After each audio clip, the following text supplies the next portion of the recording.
Vamos a iniciar, le vamos a dar gracias a Dios.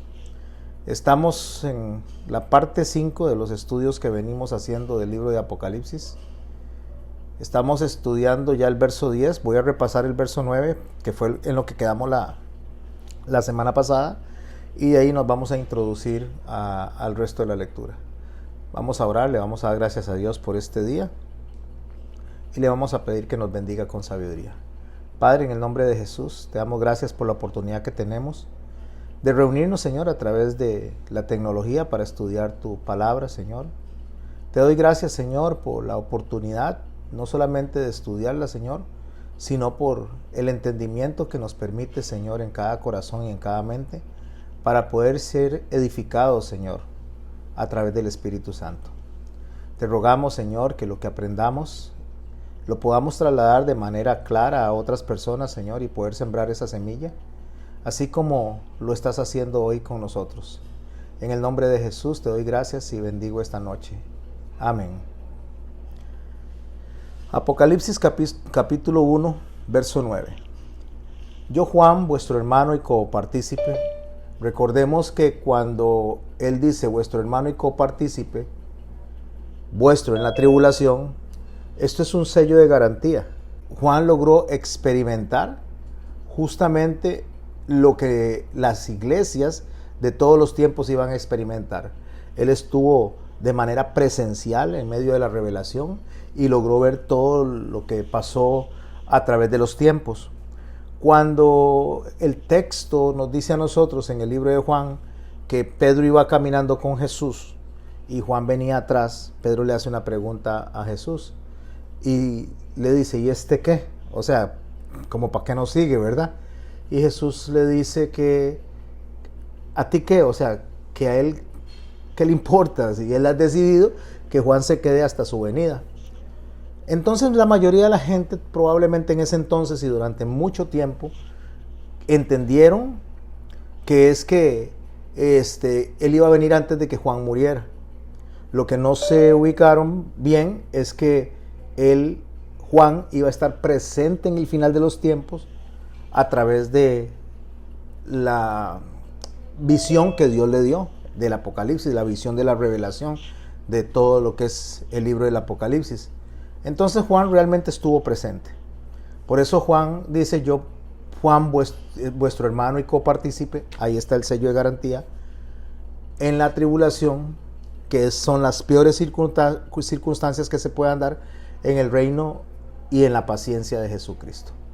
Eso nada más para introducir donde habíamos quedado. Estamos entonces iniciando la parte 5 de los estudios que venimos haciendo sistemáticos del libro de Revelaciones del Apocalipsis, e iniciamos y continuamos con la parte segunda de este verso que acabamos de estudiar. Una vez que él dice copartícipe en la paciencia de Jesucristo, dice, estaba en la isla llamada Patmos a causa de la palabra de Dios y el testimonio de Jesucristo. ¿Qué tenía Juan en prisión?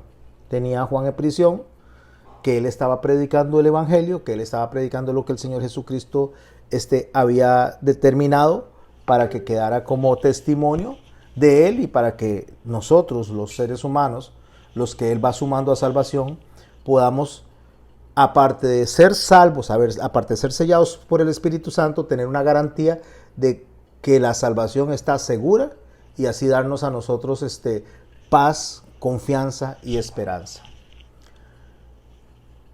Eso que Juan está diciendo, que el testimonio es a causa, o mejor dicho, la persecución, el encarcelamiento es a causa de la palabra de Dios y del testimonio, se está dando justamente a ese grupo de personas que están recibiendo de esas iglesias de Asia, de esas 7 iglesias de Asia, y ya lo he dicho en otras oportunidades, pero lo vuelvo a subrayar, no eran las únicas iglesias, recordemos que estaban las de Corinto, estaban las de Galacia, pero él se enfoca en esas 7. Esas personas lo que estaban recibiendo es un mensaje de paz y esperanza, no podían estar recibiendo otro mensaje como para asustarlos, porque caso contrario, ¿qué sentido tendría este libro? No tiene ningún sentido. Y ese es el sello que estaba él poniendo. Entonces Juan dice en el verso 10, yo estaba en el Espíritu en el día del Señor, Esto que dice en el día del Señor no se está refiriendo al día de congregarse, no se está refiriendo al día en que Él resucitó, no se está refiriendo ni siquiera al día en que iba a regresar en ese momento. El día del Señor se define como el día de la justicia, el día en el momento en que Dios va a hacer justicia ya total en todos los tiempos y sobre todas las personas. Llámese los salvos y llámese los no salvos. El día del Señor se conoce también como el día de la ira, porque como les digo, es el día en que el Señor Jesucristo va a llamarnos a rendir cuentas en 3 juicios. Uno con su pueblo, que está enfocado en cuanto a los sellos. El otro juicio es el juicio de las trompetas o el Yom Teruah, y este juicio de las trompetas está enfocado a lo que son el grupo de personas rebeldes. Después lo vamos a volver a abordar para irlo profundizando. Y el tercer juicio es el juicio sobre las copas, que es las naciones o el resto de la humanidad. Ese es el día del Señor. Dice que Él estaba en el Espíritu en ese día, y en el momento que Él estaba recibiendo esa revelación, dice: oí detrás de mí una gran voz como de trompeta. La trompeta es usada en la Biblia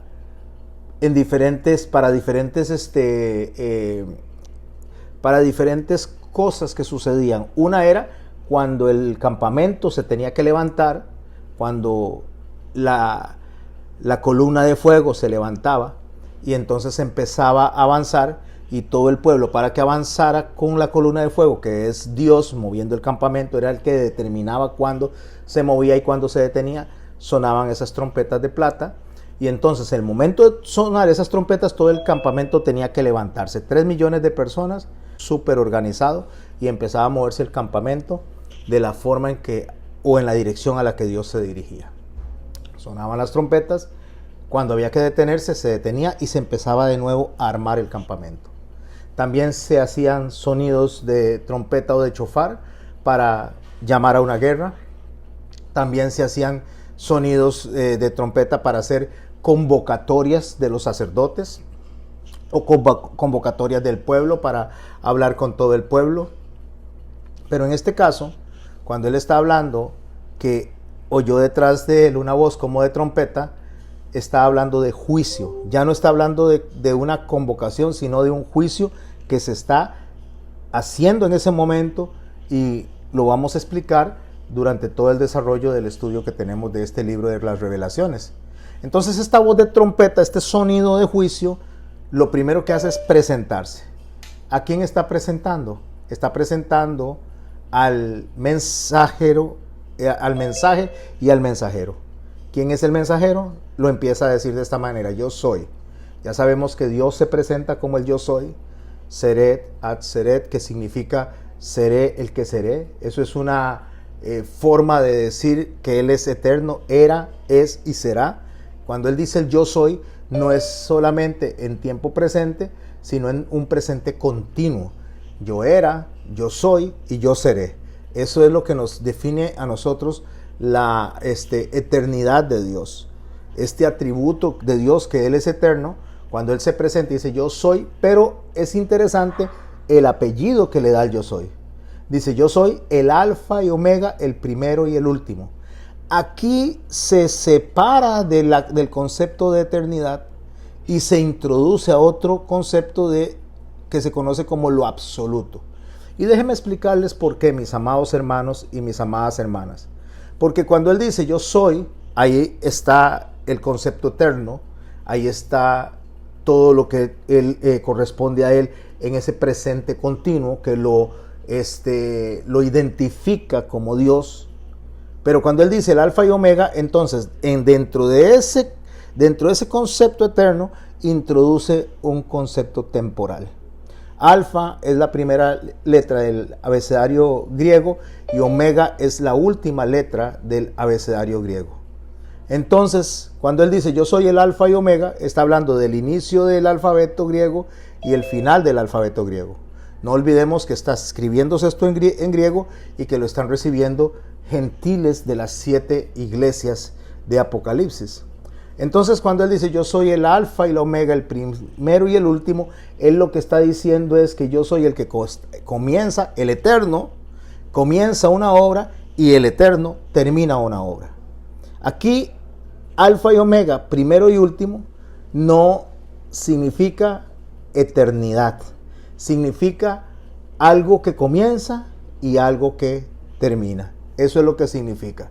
Por lo tanto, mis amados y mis amadas hermanas, lo que Dios está haciendo, lo que Jesús está haciendo cuando se le presenta a Juan, es lo que le está diciendo es, yo soy el eterno en una obra, lo que está haciendo en una obra absoluta que tiene un principio y que tiene un fin.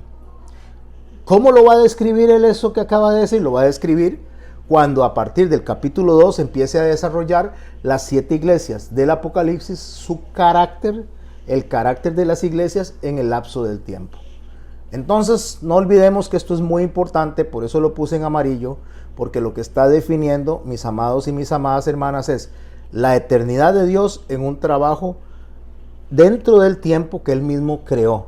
Un tiempo que comenzó durante la creación y un tiempo que va a terminar. La medida del tiempo, hablando de la cronología del tiempo, terminará cuando ya el Señor se levante en su reino eterno y ya el tiempo no sea necesario, donde no habrá más luz, donde no habrá más llanto, ya no se necesitará del día o de la noche, porque Dios ya va a estar guiándonos a nosotros pues de manera eterna o por el resto de los tiempos, o como lo diría la Biblia, por los siglos de los siglos.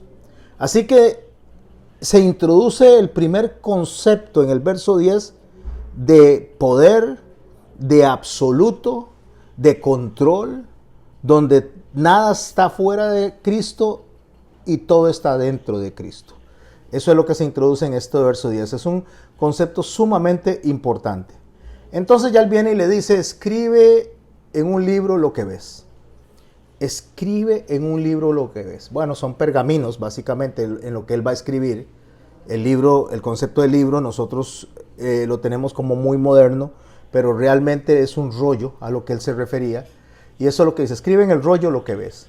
Y envíalo a las 7 iglesias que están en Asia. ¿A cuáles iglesias hay que escribirle? Que ya les mencioné, no son las únicas iglesias, sino que son parte de más iglesias, pero estas son las que escoge Dios para que podamos nosotros aprender de lo que es el mensaje de los últimos tiempos.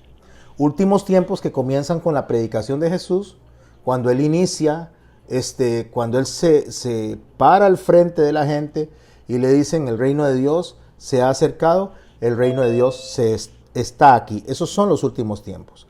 Los últimos tiempos no es la tribulación introduce al día del Señor, la tribulación introduce al día de los juicios, pero los últimos tiempos es cuando Dios se encarna para empezar a enseñarnos a nosotros, como dice en Mateo capítulo 5, donde Él describe de esta manera la forma en que Jesús enseña y dice, abriendo su boca les enseñaba. Abriendo su boca parecería como que es algo innecesario de poner en el texto, porque para una persona hablar, por supuesto que tiene que abrir la boca. Pero cuando él dice abriendo su boca, refiriéndose a Jesús, se está refiriendo que aquel que hizo la creación, que aquel que habló por medio de truenos, en ese momento estaba hablando de manera humana. Bueno, ese es el mismo que le está diciendo a Juan, escriba lo que ves en un libro y envíalo a estas 7 iglesias, a la iglesia de Éfeso, Esmirna, Pérgamo, Tiatira, Sardis, Filadelfia y la Odisea. No voy a describir de estas iglesias más de lo que acabo de decir, porque vamos después a estudiarlas de manera detallada. Pero sí es importante tener en la idea el desarrollo inicial de lo que nosotros tenemos que estudiar y de la manera que tenemos que estudiarlo. Dice en Levítico, en el capítulo 24, déjeme un momentito porque tengo que acomodar una fichita aquí. Ahora sí, Levítico en el capítulo 24 dice así a partir del verso 2. Cuando el Señor le dice a Moisés, ordena a los israelitas que te traigan el mejor aceite de oliva, Mantén encendido permanentemente el candelabro. Préstele atención a esto. Esto es sumamente importante. Mantén encendido permanentemente el candelabro. Cuando Dios le dice a Moisés, hablando de que lo que va a ser el código levítico o la instrucción levítica, que es el tercer paso del acercamiento a Dios, porque Génesis lo que describe es la caída del hombre. El hombre alejándose de Dios, el hombre pecando, el hombre avergonzado y siendo expulsado del Edén. Éxodo describe cuando el Señor se acerca al hombre, o sea, cuando le dice a Moisés que oyó a su pueblo en aflicción y decidió venir para ayudarle. Esto está representado en Israel, aunque tiene un alcance para nosotros también. Ese es el acercamiento de Dios al hombre. Y en el libro del Levítico es diciéndole Dios al hombre cómo el hombre tiene que acercarse a Dios para que Dios no lo rechace, para que Dios no lo castigue, para ser acepto delante de Dios. Ese es el libro del Levítico. Y los otros libros, Deuteronomio y el libro de Números, es un desarrollo básicamente de lo que es el tránsito por el desierto y las leyes que él establece. Pero en el libro de Levítico está lo que se conoce como el Código Levítico. Ese libro es importantísimo para poder entender el Apocalipsis. De hecho, es primario para entender el Apocalipsis, entre otros libros importantes proféticos. Ahí es donde él le dice, ordénale a los israelitas que te traigan del mejor aceite de oliva. El aceite está representando unción, el aceite está representando al Espíritu Santo, pero el Espíritu Santo, para trabajar, para enseñarnos a nosotros, necesitamos nosotros de la palabra, necesitamos alimentarnos de la palabra para que el Espíritu Santo trabaje en esa palabra y tengamos nosotros entendimiento en la mente de Dios, en la mente de Cristo. Y la mente de Cristo se refleja en la menorá, que es la única luz que estaba en el tabernáculo, alumbrando dentro del lugar santo, al frente de los panes de la proposición, y a un lado estaba el altar del incienso, que representa las oraciones de los santos. Entonces, en ese mueble está representada la luz, que es la mente de Cristo, que sostiene los 6 postes, 3 a un lado y 3 al otro, que representan a los judíos y que representan a los gentiles, sostenidos del único poste que toca la tierra, que representa a Cristo. Ese es el candelabro. Entonces, a ese candelabro es al cual se está refiriendo él, que hay que ponerle aceite, o sea, unción es relación, unción es comunión, unción es ese roce constante que hay que tener nosotros para con Dios a través de la oración, a través de la meditación, a través de la reflexión, a través del ayuno, a través del estudio de la palabra. Todo ese roce que tenemos que tener con nosotros, que se conoce como relación con Dios, eso se llama unción. Y esa unción está representada, repito, en el aceite. Y para que esa unción funcione necesitan encenderse las lámparas. Y las lámparas lo que representan es la mente de Cristo operando en cada una de las lamparitas que están sobre el candelabro. El candelabro es donde se ponen esas lamparitas redonditas y se sostienen arriba donde está el aceite. No, el candelabro no es toda la pieza de la menorá, solamente la parte de abajo de esos postes, y sobre ellos están las lamparitas. Bueno, le dice así, mantén encendido permanentemente el candelabro de aceite. Aarón colocará las lámparas, a las que me estoy refiriendo, que están sobre el candelabro, en la carpa del encuentro, al otro lado de la cortina del cofre del pacto, para que alumbren siempre en la presencia del Señor, desde el atardecer hasta el amanecer. Será la ley permanente hasta ahora, de generación en generación. Está refiriéndose que tiene que alumbrar hacia el frente, hacia donde están los panes que representan la palabra de Dios, y tienen que alumbrar hacia el frente a donde está el altar del incienso, que representa la oración. ¿Para qué? Déjeme devolverme un poquito en cuanto al tabernáculo. Nos vamos a salir a los atrios.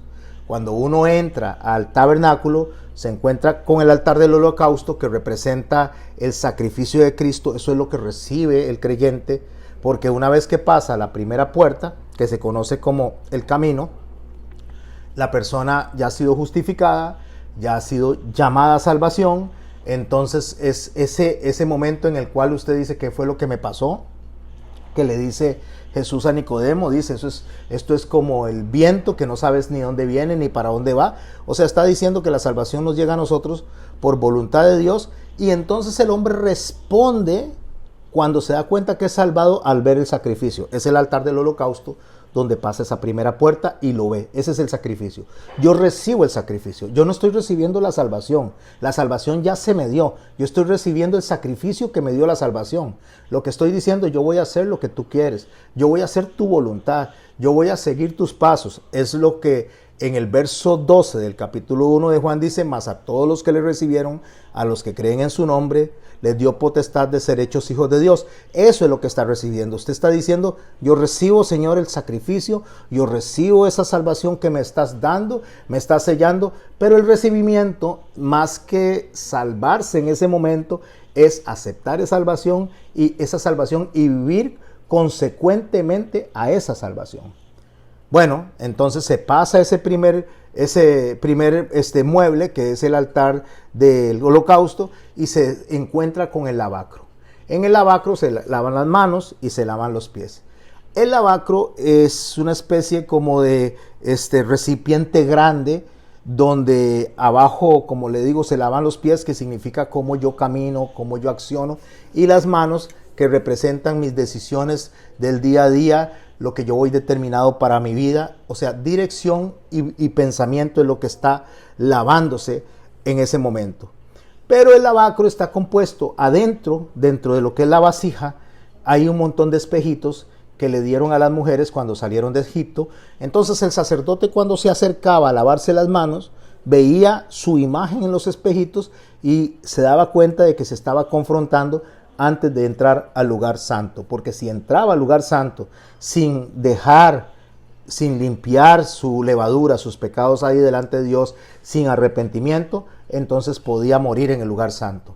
Entonces este lavacro que está ahí, esos espejitos representan la palabra de Dios. La Biblia representa diciéndonos a nosotros lo que a Dios no le agrada. No matarás, no dirás falso testimonio, honrarás a tu padre y a tu madre. Eso es lo que nos empieza a decir a nosotros: ustedes son esto, a Dios no le gusta eso, y los mandamientos empiezan a decirnos a nosotros lo que tenemos que sacar que Dios no quiere. Eso fue lo que dijo nuestro hermano Pablo cuando dice: yo no sabría lo que es la codicia si la ley no lo dijera. Entonces la palabra dice: no codiciarás. En ese momento yo digo: yo tengo que arrancar todo eso antes de entrar al lugar santo.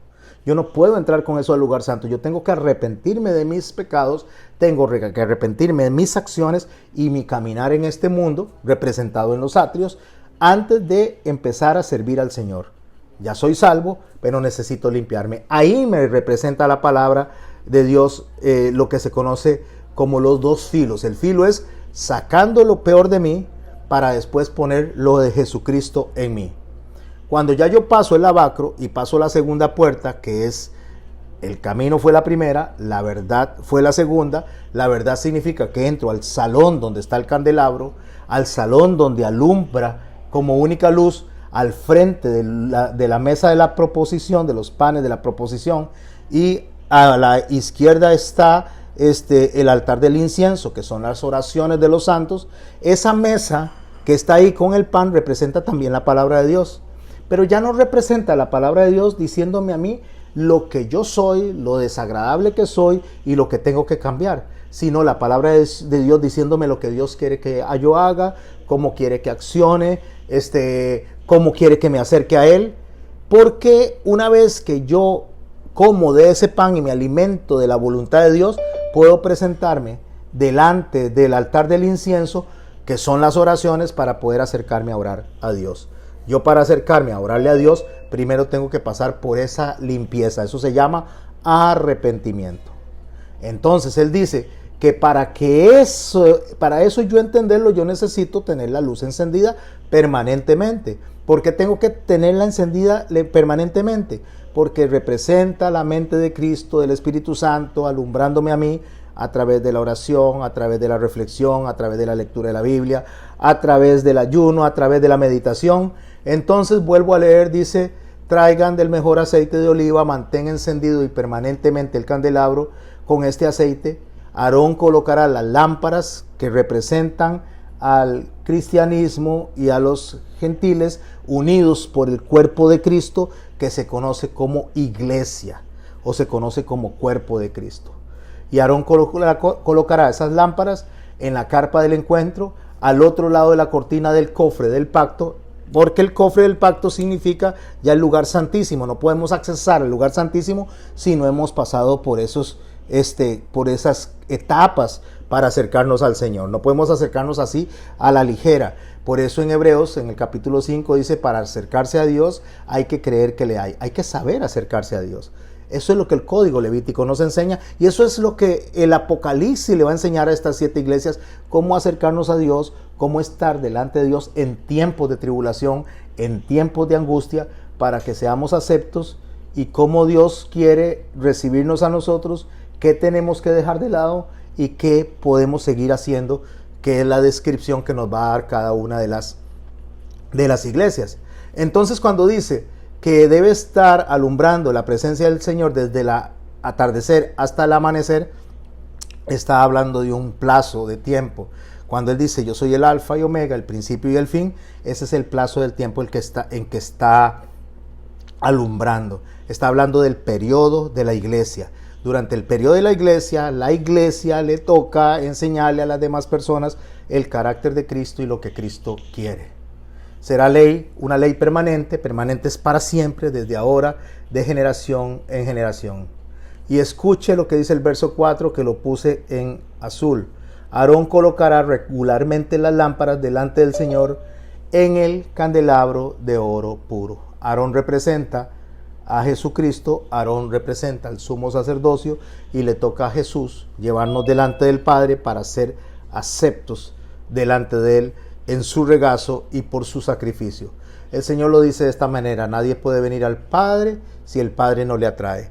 Y también el Señor dice que Él es la puerta para poder accesar al Padre, que Él es el camino, la verdad y la vida. Todo eso lo estamos diciendo de una manera rápida en este capítulo 24, de los versos del 2 al 4 del libro de Levítico. Pero ese es el punto de partida. Tenemos que tener un punto de partida para poder comprender y empezar a ir abriendo el entendimiento de nuestra mente para poder ver cada una de las figuras que vamos a ir aprendiendo conforme vamos avanzando. Antes de entrar de lleno al libro y al estudio de las iglesias, necesito que veamos una hoja de ruta. Así le llamé, la ruta.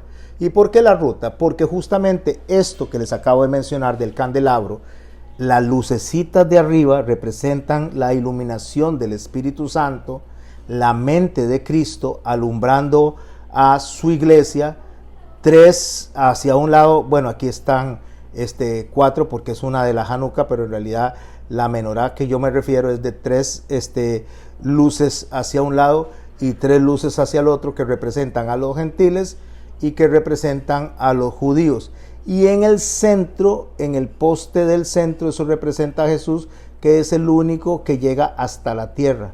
O sea, nosotros tenemos que permanecer sostenidos a Jesucristo para que nosotros podamos tener la revelación del Padre a través del Espíritu Santo.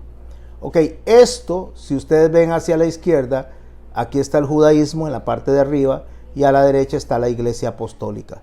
Esto está sostenido a través, justo como les digo, de la línea central, que es es Cristo como cabeza.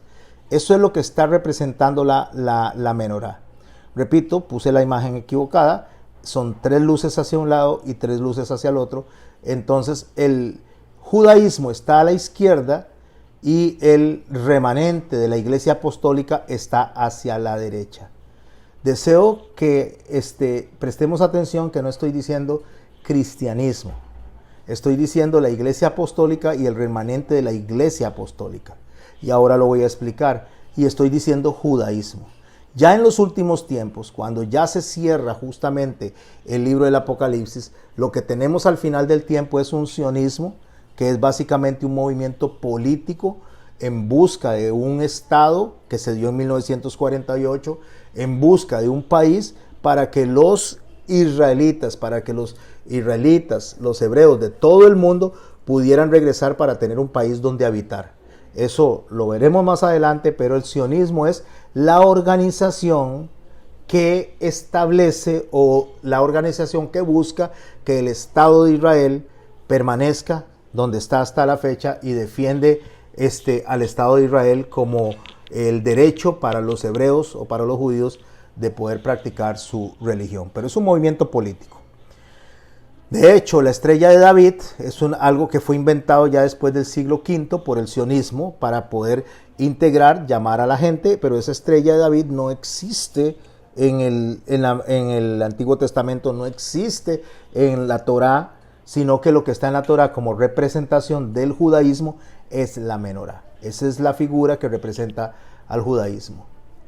Y lo que representa a los primeros, que se llamaban los del camino, lo que representa a los seguidores de Jesús, repito, no se llamaba cristiano, cristiano se le llamó más adelante en Antioquía, y no olviden esta palabra Antioquía, porque cuando se le llama cristiano por primera vez, es cuando de ahí para adelante se le sigue llamando a los seguidores de Jesús cristianos.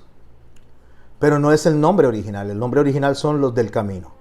Pero los del camino, los que seguían a los apóstoles, permanecen hasta la fecha dentro de un remanente donde estamos ustedes y estoy yo. Y el judaísmo permanece dentro de ese remanente hasta la fecha. No es, repito, el sionismo, sino el judaísmo arónico, el judaísmo de lo que es la ley, el judaísmo de lo que es la enseñanza primaria del Levítico para decirle al hombre cómo acercarse. Cuando les digo esto es para que empecemos a sacar de nuestra mente que lo que nosotros vemos ahora en el siglo XXI es lo que se dio en el primer siglo, porque no es así. Bueno, de la iglesia apostólica que ustedes están viendo acá, de la iglesia primera que se da en el primer siglo, que después la vamos a ver como la iglesia de Éfeso, no porque sea la iglesia de Éfeso, sino porque en el paso del tiempo se le dio a esa iglesia las características, o se leyó en esa iglesia las características que reflejaban a los creyentes, a los del camino del primer siglo, ¿verdad? La iglesia apostólica se divide y se separa de lo que es el remanente, de lo que es de la enseñanza, de la doctrina fundamental, se separa cuando Constantino, haciendo un edicto que se llamaba de la tolerancia, se sincretiza con Roma y empieza lo que se conoce como la Iglesia Católica, la Iglesia Universal, a la cual ellos se llaman a sí mismos Iglesia Apostólica, Católica, Apostólica y Romana. Lo cual es cierto, porque apostólica es porque tiene las enseñanzas de los apóstoles, romana porque está unida con el emperador de Roma cuando hizo el edicto de la tolerancia y la aceptó, y el católico es porque es universal, hablando del alcance que la iglesia iba a tener. Esto es importante, mis hermanos, porque si estamos hablando de cuál fue la primera iglesia que se desarrolló dentro del cristianismo, después que fueron llamados en Antioquía cristianos por primera vez, la primera iglesia como tal, sí realmente fue la iglesia salida de Constantino, pero no es la iglesia del camino, no es la iglesia del remanente, sino la iglesia que se separó y se sincretizó con las enseñanzas paganas para dar una enseñanza más política que religiosa, que es lo mismo que estaba pasando o ha pasado hasta la fecha con el sionismo. De esta iglesia que estamos aquí viendo, la iglesia que inició Constantino en el tercer siglo, viene y en un momento se separan de esa iglesia lo que se conocen como los reformadores en el siglo XV. Eso lo veremos más adelante cuando desarrollemos las iglesias por separado. La iglesia de la Reforma no son evangélicos. La iglesia de la Reforma son católicos que consideraban que habían algunas cosas que tenían que corregirse, muy representado en Martín Lutero, pero realmente no es ese hombre solamente el que trajo la Reforma, sino que se empezó a dar unos 100, 150 años antes de él, cuando todo empezó a a equilibrarse en el universo para que terminara los reformados separándose del catolicismo y traer entonces la Biblia en el idioma para que todas las personas lo pudiéramos escuchar, primeramente traduciéndola del griego y del hebreo al alemán. Bueno, esta reforma, una vez que se separa de la línea de Constantino, de la línea de lo que es el sincretismo que se dio, conocido dentro de la historia apocalíptica como Pérgamo, porque así es como se conoce. Pérgamo se llama matrimonio, es el casamiento que se da de algunos creyentes de Jesucristo con Roma para sacar esa línea que hasta el día de hoy ustedes y yo podemos ver. De estos reformados sale después lo que es el evangélico, o lo que se conocen como los evangélicos, de los reformados.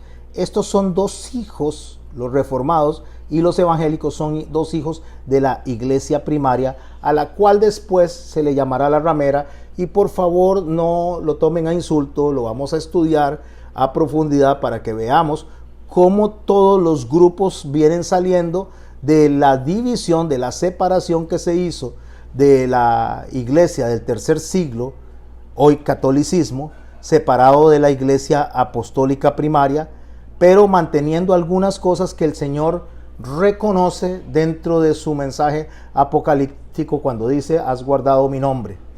Y cuando dice has guardado mi nombre, está refiriéndose a que aún se reconoce a Jesucristo como Dios, se reconoce a Jesucristo como Trino, y entonces ahí es donde está diciendo que esa iglesia que la reconoce, que ha guardado eso, es el catolicismo. Y los otros, pues la reforma y el evangélico, salen de ese catolicismo. Ese catolicismo primario hasta la fecha se ve representado en el Vaticano. Los reformadores y los evangélicos se ven separados y se conocen como las dos hijitas. En el Apocalipsis lo veremos más adelante como las dos hijas de la ramera. ¿La ramera por qué? Porque la ramera es una mujer que vende su cuerpo por dinero. El cuerpo de Cristo, a partir del siglo III, se vendió por una conveniencia política, por un asunto económico, por un asunto de poder.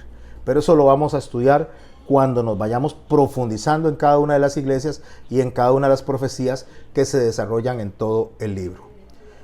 Estos dos que están aquí, estas dos iglesias reformadas, aquí no puse la iglesia ortodoxa católica, que es también otra iglesia que se separa de la iglesia inicial del catolicismo. La iglesia ortodoxa católica se separa por diferencias de ideología, porque en cuanto a lo que es el catolicismo original, se conoce a Jesús, el Padre, y a Jesús, al Espíritu Santo como parte del Hijo y al Espíritu Santo como parte del Padre. Mientras que en la iglesia ortodoxa romana se conoce al Espíritu Santo solo como parte de Jesucristo y no en la iglesia ortodoxa romana se conoce solamente al Espíritu Santo como parte del Padre y no como parte del Hijo. Entonces eso hace que haya una separación también donde en la iglesia ortodoxa romana, que viene del mismo catolicismo también, no se conoce un pontífice, sino que se conocen patriarcados, donde todos tienen la misma autoridad delante de los feligreses, que hoy en día son como unos 450 millones alrededor del mundo de los ortodoxos. No lo puse aquí, pero lo hago mención. Entonces estas dos hijitas, la reforma y el evangélico, nacen de lo que es la iglesia católica, y tenemos como tercer punto las naciones, que se refiere a todo el resto de religiones alrededor del mundo, sean cristianos o no, porque de ahí va a salir gente que va a creer en Jesucristo, porque el Espíritu Santo va a operar en ellos, de los árabes, de los musulmanes, de los hindúes, gente que va a ir, se ha convertido y se va a ir convirtiendo al cristianismo porque el Señor lo va salvando. Entonces de ahí de las naciones va a salir un grupo de personas, pero que en un inicio están unidos a este cristianismo tradicional, a este cristianismo político, y repito, porque no es lo que se dio en Antioquía. De hecho, la iglesia ortodoxa nace justamente de la línea de los cristianos primarios de Antioquía, mientras que la iglesia romana nace de la línea de los cristianos convertidos en Roma a través de Constantino.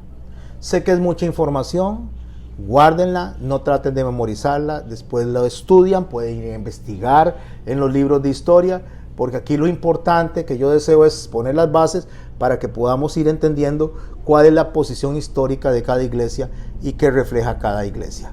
Así que, mis hermanos, recordemos que la primera iglesia, Éfeso, y la segunda, Esmirna, están muy ligadas a la iglesia apostólica.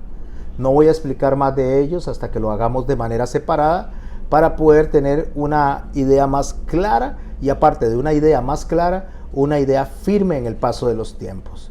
La iglesia de Pérgamo y Tiatira son iglesias también, Pérgamo que significa matrimonio, y Tiatira están unidas básicamente en un espacio de transición muy cercano, donde también lo vamos a estudiar con el paso de los tiempos. De ahí tenemos la iglesia de Sardis, que son los sobrevivientes, que se refiere a la Reforma, porque son los que se separaron de aquel sincretismo romano para empezar a dar la enseñanza, volver a la palabra, volver a la enseñanza que fue la Reforma del siglo XV. Y después la iglesia que sigue sería la iglesia de Filadelfia, que significa afiliados, filadelfos, es una referencia a la confraternidad, ¿verdad? A la hermandad que sale de la iglesia evangélica, que nace de la iglesia reformada.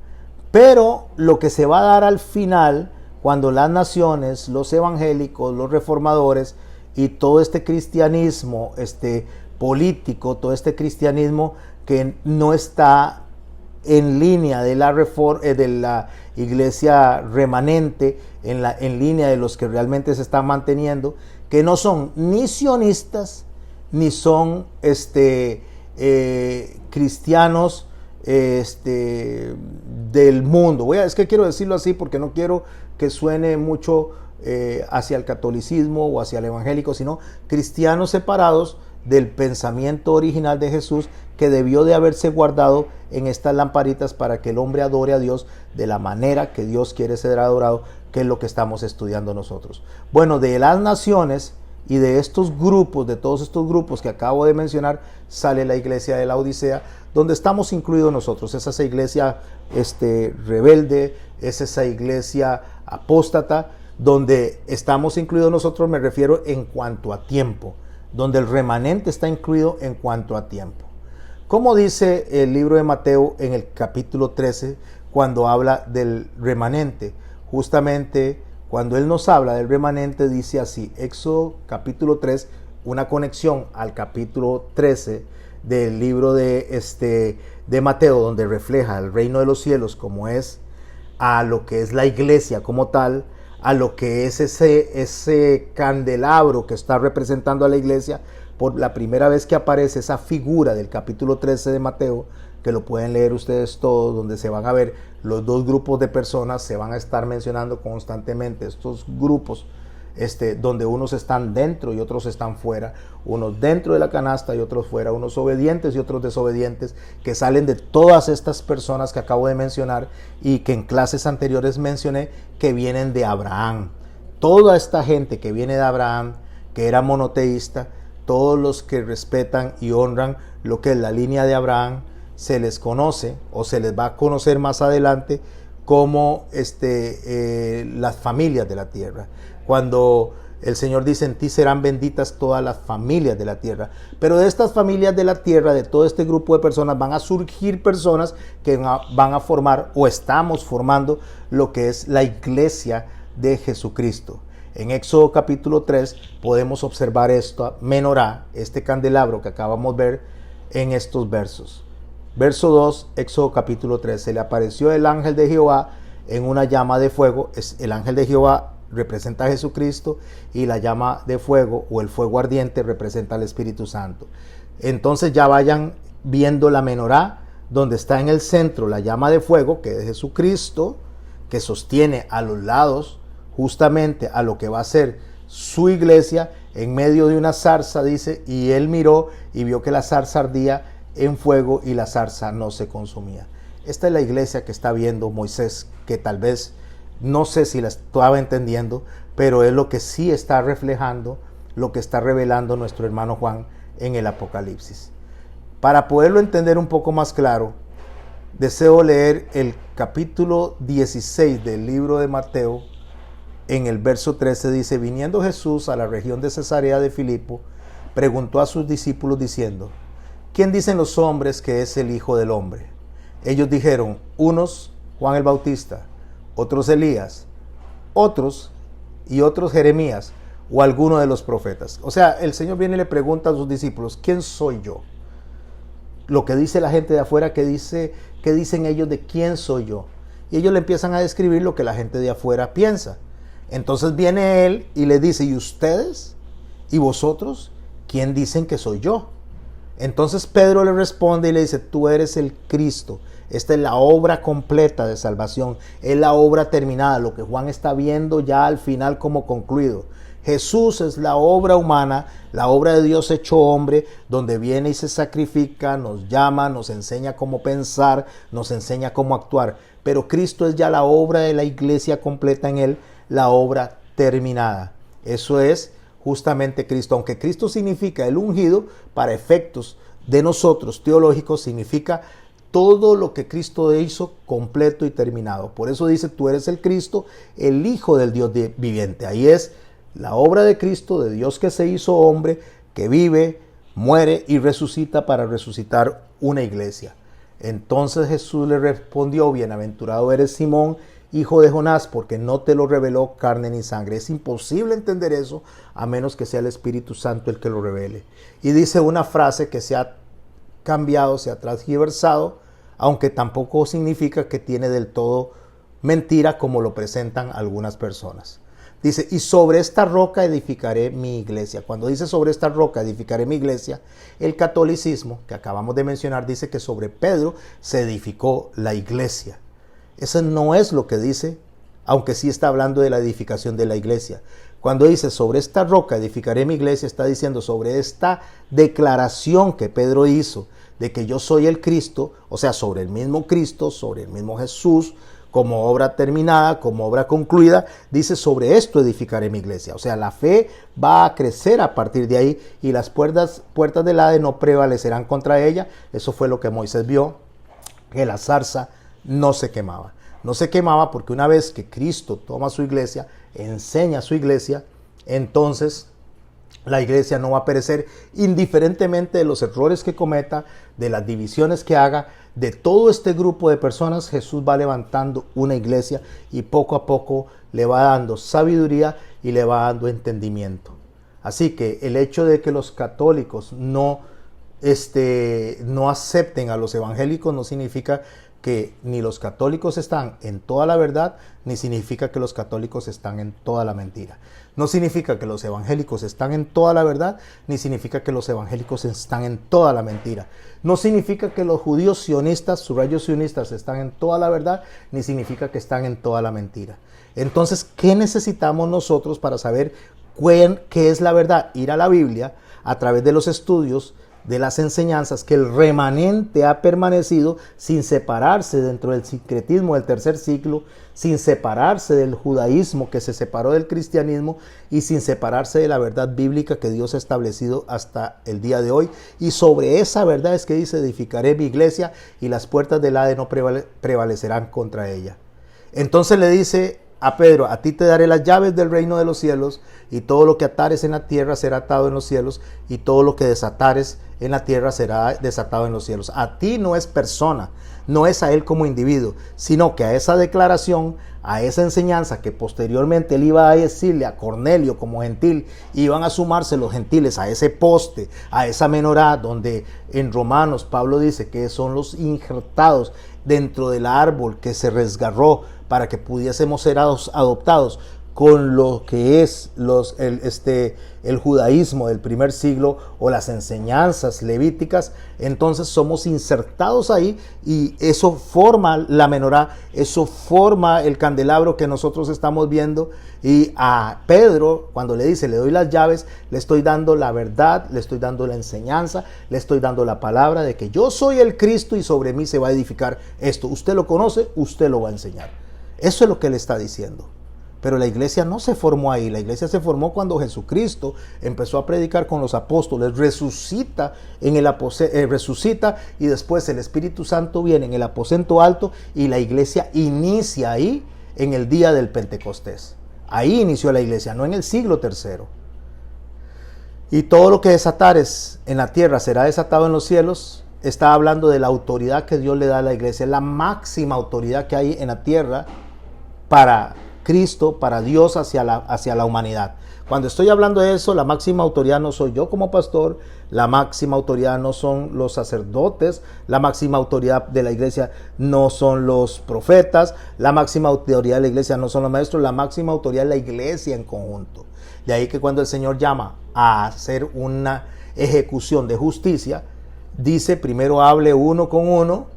Si este no escucha, llame a testigos, y si esto no se escucha, llame entonces a la máxima autoridad, llame a la iglesia, y entonces si no escucha a la iglesia, se le tomará como gentil y publicano y se expulsará, porque la máxima autoridad es la iglesia, y la iglesia, mis hermanos, no son todos los que se reúnen, la iglesia son los que están dentro de los que se reúnen, haciendo la voluntad de Dios, pensando como Cristo, enseñando lo que Cristo quiere, enseñando lo que quiere el Señor Jesucristo, quiere que se respete en el paso del tiempo. Y dentro de ese grupo de personas que se reúnen, que se conocen justamente como congregación, en medio de esos hay iglesia. Y eso se conoce como el remanente. Entonces mandó a sus discípulos que a nadie le dijesen que él era el Cristo. Escribe al ángel de la iglesia en Pérgamo, el que tiene la espada aguda de 2 filos, dice esto. La espada aguda significa la palabra que llama al arrepentimiento y la palabra que bendice.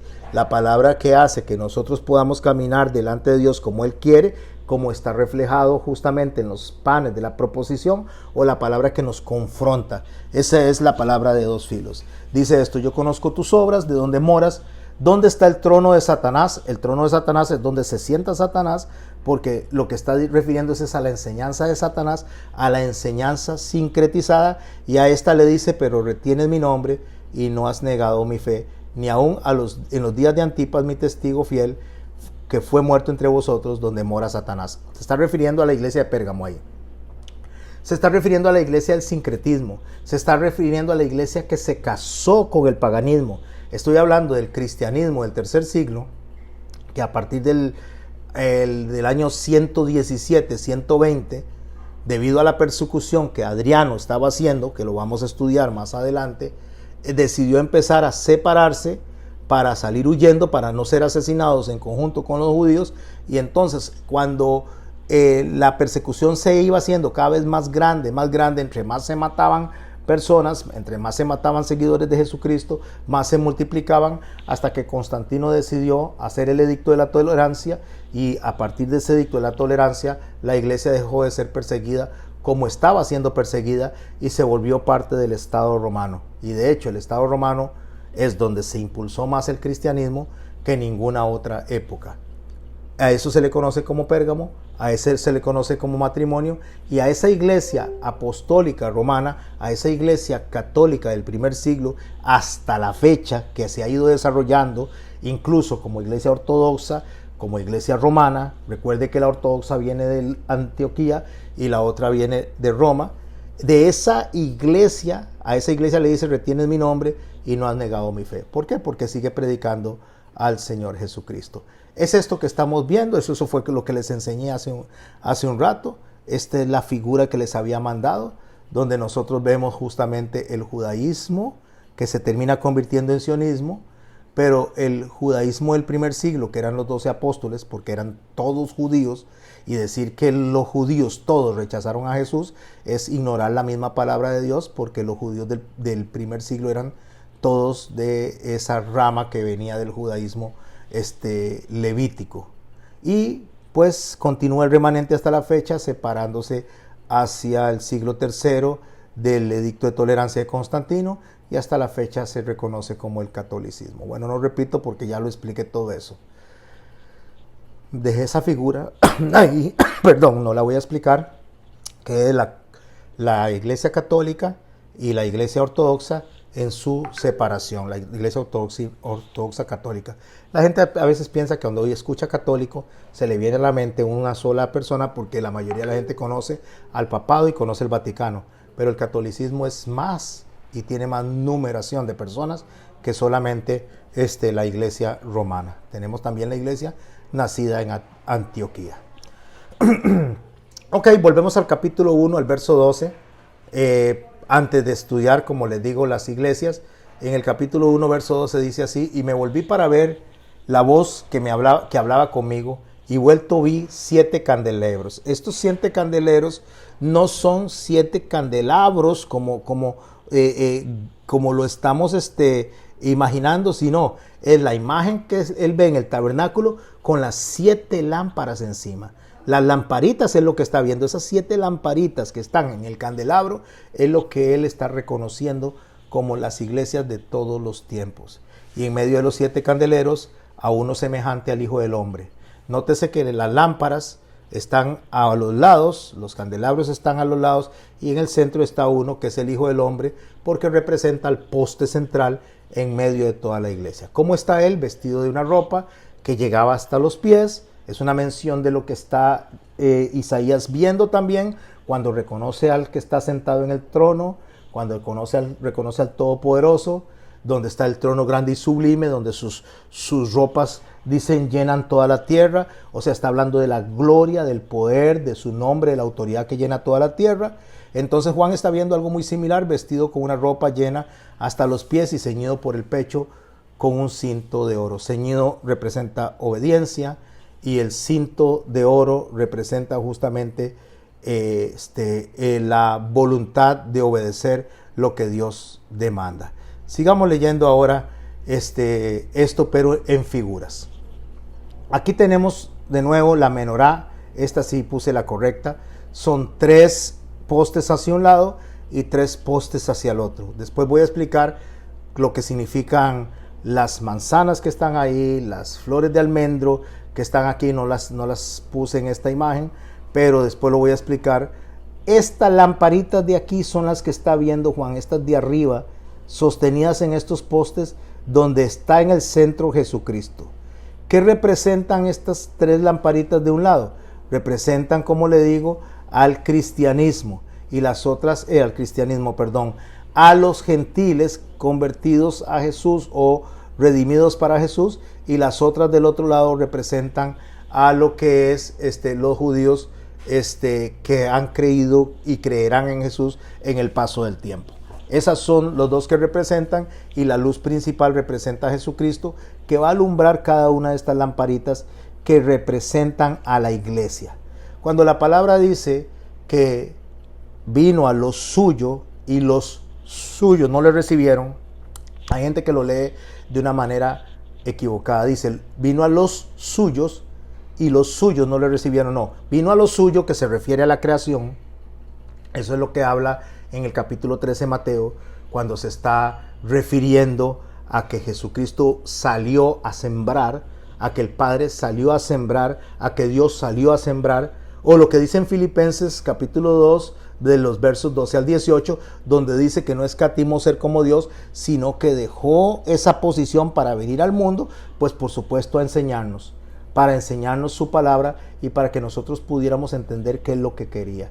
Entonces, cuando dice que vino a lo suyo, vino al campo, vino a su creación, vino a lo que a él le pertenece. Y dentro de lo suyo, los suyos, que son los sacerdotes, las personas que debieron de haberlo enseñado, las personas que lo debieron de haber presentado, los suyos, esos sacerdotes, no lo recibieron.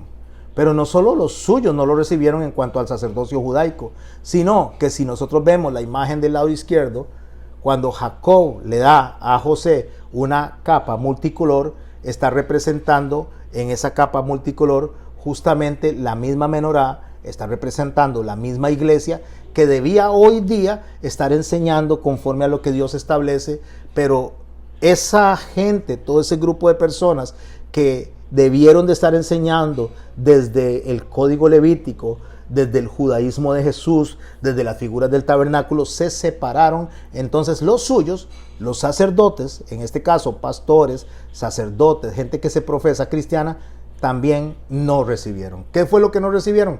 No recibieron su enseñanza, no recibieron lo que dice el capítulo 1, verso 11 del libro de Juan, mas a todos los que le recibieron les dio potestad de ser hechos hijos de Dios. Cuando dice potestad de ser hechos hijos de Dios, no solo se está refiriendo a la salvación en sí, sino se está refiriendo a ser representantes de Él en la tierra, ser luz para las personas, cosa que falló el pueblo de Israel, cosa que falló la iglesia del primer siglo y cosa que está fallando la iglesia actual también. Y eso es el desarrollo que nos va a dar a nosotros las enseñanzas del libro de Apocalipsis. En la misma ruta, cuando yo les estoy mencionando estas figuras, si ustedes ven lo que yo le llamo la ruta, déjenme ver aquí, ahora sí. En la ruta deseo ir al libro de Segunda de Reyes, en el capítulo 14, verso 21, nosotros podemos observar una historia ahí sorprendente del peligro, o sea, de lo que es el peligro de cuando las personas tienen un buen éxito, o cuando la iglesia tiene un buen éxito, cuando los pastores tienen un buen éxito, cuando los hijos de Dios tienen un buen éxito. O sea, cuando nosotros somos bendecidos por Dios, nosotros, si queremos mantenernos en el camino del Señor, vamos a estar como el remanente. Pero el problema es que cuando somos bendecidos por Dios, cuando somos exaltados por el Señor, entonces nos empezamos a creer más de lo que realmente somos y empezamos a creer que lo que sale, lo que se hace es por nosotros. De ahí salen estos pseudo profetas de la época actual, donde quieren recibir la gloria que le corresponde a Jesucristo. No significa que Dios no pueda hacer milagros con esas personas, significa que los milagros que hacen, en vez de atribuírsele a Jesucristo, se los atribuyen a sí mismos, y la gente va y visita estas iglesias, la gente visita, congregaciones, quiero quitar la parte iglesias, visita estas congregaciones buscando al individuo, buscando el milagro, buscando el favor de lo que quieren escuchar, buscando que se les resuelvan los problemas y no buscando a Cristo, no buscando al que debe ser exaltado. Entonces, en la historia del rey Usías, donde enseña que empezó bien su carrera, pero termina mal, sucede algo para él cuando él, después de haber iniciado la enseñanza, y sabemos que hizo las cosas bien, porque en Segunda de Crónicas, capítulo 26, verso 5, hablando de Usías, dice, y persistió en buscar a Dios. Y en estos días que él buscó a Dios, Dios le prosperó, o sea, a Usías.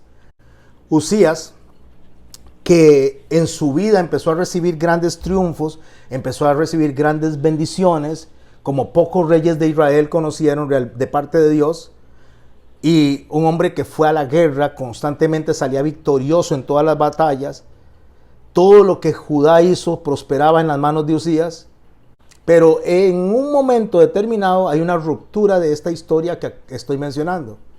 Porque dice que la palabra de Dios, que Usías hizo fuerte, maravillosamente fuerte, hasta que llegó el momento en que Usías dejó de tener la confianza de Dios y la tuvo en sí mismo. Esa es la ruta de la iglesia. La ruta de la iglesia empezó con los apóstoles, empezó con los milagros, empezó con todo el poder del Espíritu Santo, pero en el paso del tiempo, cuando vayamos viendo iglesia tras iglesia, en el paso del tiempo, fue la iglesia absorbiendo, creyéndose mejor, creyendo que era la iglesia la que tenía el poder y no Cristo en la iglesia. Si bien es cierto que la iglesia tiene la autoridad, no es su autoridad, sino autoridad delegada de Dios para esa iglesia. Pero lo que hizo la iglesia, en lugar de apropiarse y glorificar a Dios por eso, se empezó a glorificar a sí misma, y eso dio las persecuciones de todos los tiempos cuando lo vayamos a estudiar de manera más profunda.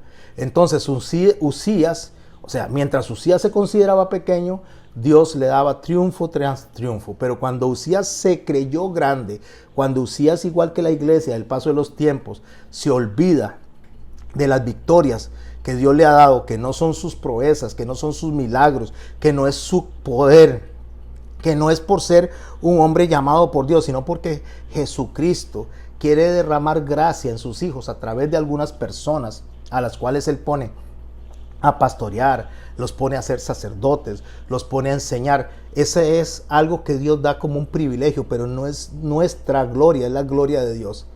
Bueno, ese mismo triunfo que se había hecho grande, que le había dado satisfacción, que le había dado exaltación, rápidamente ese mismo triunfo se volvió en contra de él, porque se olvidó realmente que la suficiencia de todo está en Dios.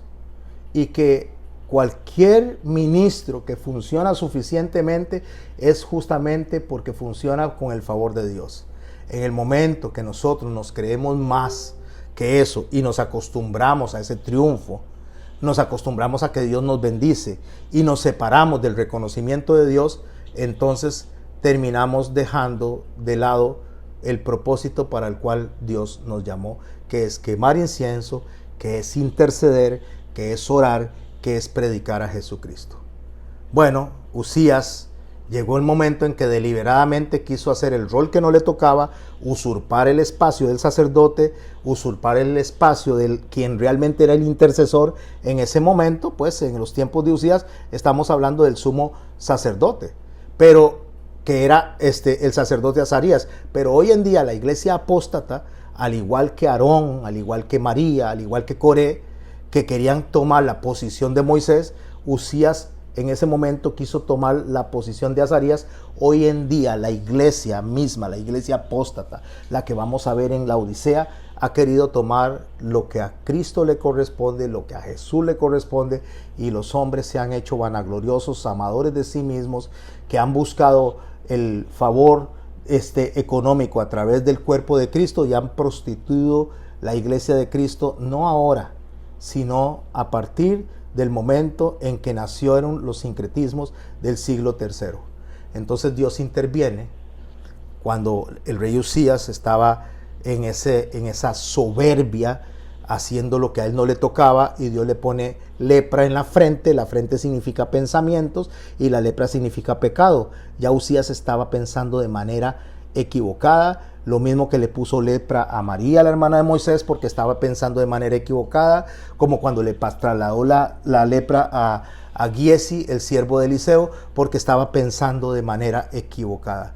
Porque aquí se trata justamente de no violentar lo que la Biblia dice a través del libro de Levítico, y ahora vamos a estudiarlo, o vamos a estarlo estudiando dentro de todo lo que es el libro de Revelaciones. En el Levítico capítulo 13 hace distinción justamente de que la lepra en el cuerpo y la lepra en la cabeza son dos cosas diferentes. Los dos hablan de pecado, solo que la lepra en el cuerpo habla del pecado de la carne, pero la lepra en la mente habla del pecado del intelecto. El pecado de llegar a creerse más sabios que Dios, creerse más buenos que Dios y creer que todo lo que tenemos corresponde a lo que nosotros hacemos y no a lo que Dios hizo. Es esa gente apropiándose, según ellos, de las promesas de Dios, exigiéndole a Dios, reclamándole a Dios, decretándole a Dios encima, diciéndole a Dios cómo tiene que hacer las cosas. Eso fue lo que Uzías hizo. Y Uzías, habiendo sido un hombre tan bendecido, un hombre tan usado, terminó, mis hermanos y mis hermanas, desechado, apartado hasta el fin de sus días. Y así es como nosotros debemos de ver la ruta justamente de la iglesia en el paso de los tiempos, donde se separa de la mente de Cristo, donde se separa de realmente el pensamiento de lo que tiene que tener el remanente de Jesucristo. Entonces, mis hermanos y mis hermanas, así es como Uzías empieza a ser descrito en el libro de Isaías, en el capítulo 6, en el verso 1. Escuche, en el año en que murió el rey Uzías. ¿Qué pasó en el año que murió el rey Uzías? Murió ese rey que Dios había bendecido increíblemente, ese rey que Dios había guiado increíblemente, ese rey que Dios había respaldado increíblemente, pero que terminó creyéndose que todo lo que recibía era por su fuerza, que todo lo que él hacía era porque él era muy inteligente. Entonces el rey Uzías muere apartado porque él decidió contrariar al sacerdocio que Dios había establecido en Azarías. Hoy en día la iglesia de la misma manera ha decidido ir contrario a la mente de Cristo y crear su propio sistema político, social, evangélico, del cual hoy lo que vemos son no congregaciones, sino centros de entretenimiento, centros políticos, centros de la exaltación humana, psicología en la iglesia. Todo eso se da dentro de la iglesia de la Odisea. Por eso dicen, el año que murió el rey Usías, yo vi al Señor sentado en el trono, alto y sublime, y sus faldas llenaban el templo. Es lo que está viendo en el libro de Apocalipsis nuestro hermano Juan. Por encima de él había serafines, cada uno tenía 6 alas, los 2 cubrían sus rostros, con 2 cubrían sus pies y con 2 volaban. Está hablando de honor, potestad de honor. Usías murió, Dios permitió que muriera, lo apartó del reinado y nos está enseñando que hay uno que está sentado en el trono y va a tomar ese honor, esa potestad para él. Y los ángeles le decían: santo, santo, santo, Jehová de los ejércitos, toda la iglesia está llena de tu gloria, porque la gloria le pertenece solo a Cristo. Así, mis hermanos, es como en el Apocalipsis capítulo 14, Apocalipsis capítulo 1, verso 14, nos enseña esto que acabo de leer de una manera más clara, solamente que a través de figuras. Y voy a usar estos 10 minutos que quedan para dejar cerrado esto aquí, que podamos hablar a través de estas ideas. Su cabeza, sus cabellos eran blancos como blanca lana, como nieve, o sea, los pensamientos, que es lo que tenemos que tener, pensamientos de Cristo. Sus ojos como llama de fuego, está hablando de escrutinio, como Él viene y analiza lo que pensamos. Sus pies semejantes al bronce bruñido, significa sacrificios, significa dolor, significa testimonio. Bronce bruñido refulgente como horno, representando justamente el sacrificio perfecto que describe Isaías 53 de 3 al 10, y su voz como estruendo de muchas aguas, o sea, juicio y poder para juzgar. Dice el verso 16 del capítulo 1, tenía a su diestra, o sea, la diestra significa autoridad, 7 estrellas, que son los mensajeros o los líderes. No define quiénes son, pero dice que Él es el que tiene el control de esos pastores, es el que tiene el control de esos mensajeros, es el que tiene potestad sobre esas personas. Entonces dice, Él tiene a su diestra la autoridad de estas personas, que va a ser justamente el remanente en el paso del tiempo, representado en esas 7 iglesias. Esas 7 estrellas, esos 7 mensajeros, dice, los tiene a su diestra, y de su boca salía una espada aguda de 2 filos. Ya le dije, el alcance de la palabra de Dios, y hasta los tiempos del alcance de la palabra de Dios. La palabra me refiero a sus mandamientos, a sus órdenes. Lo que nosotros tenemos que hacer. En Mateo 24:35 dice, el cielo y la tierra pasarán, mas mis palabras no pasarán. Eso de que ya lo que estaba en el Antiguo Testamento pasó, es una falacia, es algo introducido dentro del movimiento político cristiano, y se ha salido de lo que el remanente, de lo que el verdadero cristianismo, de los que en un momento fueron insultados en Antioquía como cristianos, porque así fue como se dio, pero ellos querían hacer lo que Dios había determinado, o de aquellas personas de Jerusalén que querían seguir los pasos de los del camino, los pasos de los seguidores de Jesús. Esas personas que se han mantenido en el paso del tiempo, donde hoy usted y yo estamos leyendo un libro como el de Apocalipsis, desde la óptica correcta, sin sensacionalismo, sin emocionalismo, sin ponerle lo que Dios no le ha puesto, sino de la misma manera que Dios se lo dio a esas iglesias para que se mantuvieran esperanzadas en la confianza y en la fe, asidos de la mano de nuestro Señor. Efesios 6:17 dice, tomad el yelmo de la salvación y la espada del Espíritu, que es la palabra de Dios, justamente para que nosotros nos mantengamos hablando la palabra de Dios, no la palabra de hombres, no mezclándonos con hombres, no sincretizándonos con hombres. No busquemos a los hombres para que nos resuelvan la vida, no busquemos a los hombres para que nos resuelvan nuestra parte espiritual. Busquemos a Cristo, que es el autor y consumador de la fe. Es a Jesús, al cual su rostro, dice, su rostro es como sol cuando resplandece con su fuerza. Voy a leer 2 de Samuel 23, 2 al 5, y terminamos justamente con esto para conversar un rato alrededor de esta clase. En 2 de Samuel, capítulo 23, 2 al 4 dice, el Espíritu de Jehová ha hablado por mí, y su palabra ha estado en mi lengua. El Dios de Israel ha dicho y me habló la roca de Israel. Recuerda lo que acabamos de leer justamente de quién era la roca, de quién era sobre el cual se fundaba la iglesia. Está hablando justamente de Jesucristo, no es Pedro, sino Jesucristo. Entonces el Dios de Israel ha dicho, me habló la roca de Israel. Habrá un justo, está proyectándose a futuro, que gobierne entre los hombres, que gobierne en el temor de Dios. Y si usted ve la figura y está el justo, bueno, no es él, es una figura nada más caminando entre las luces, caminando entre los candelabros, entre las lámparas de aceite, y esto representa justamente a Jesús en medio de la iglesia, que es lo que va a ver Juan en el Apocalipsis. Será como la luz de la mañana, como el resplandor del sol en una mañana sin nubes, como la lluvia que hace brotar la hierba de la tierra. Entonces, esto que usted está viendo aquí, que yo puse como figura a la derecha, donde están las lamparitas, es el poste del centro que representa a Jesús. A los lados representa a los gentiles que se hacen creyentes de Jesucristo, y al otro lado los judíos que se hacen creyentes de Jesucristo. Esta es la iglesia, este es el misterio. Esto es lo que Ezequiel ve como el palo de Judá y el palo de Efraín, que se unen en uno solo. Es lo que Pablo ve como la rama que se inserta en medio de las dos que se desgajaron, que son las dos tribus de Judá y Benjamín, y las otras 10 tribus de Israel. Ahí se inserta a los gentiles, ahí se inserta lo que va a formar el cuerpo de Cristo, ahí se inserta lo que es la iglesia. Pero si no enseñamos esto, entonces se roba la verdadera idea de lo que el Señor estaba enseñando. Termino leyendo Apocalipsis capítulo 1, verso 17.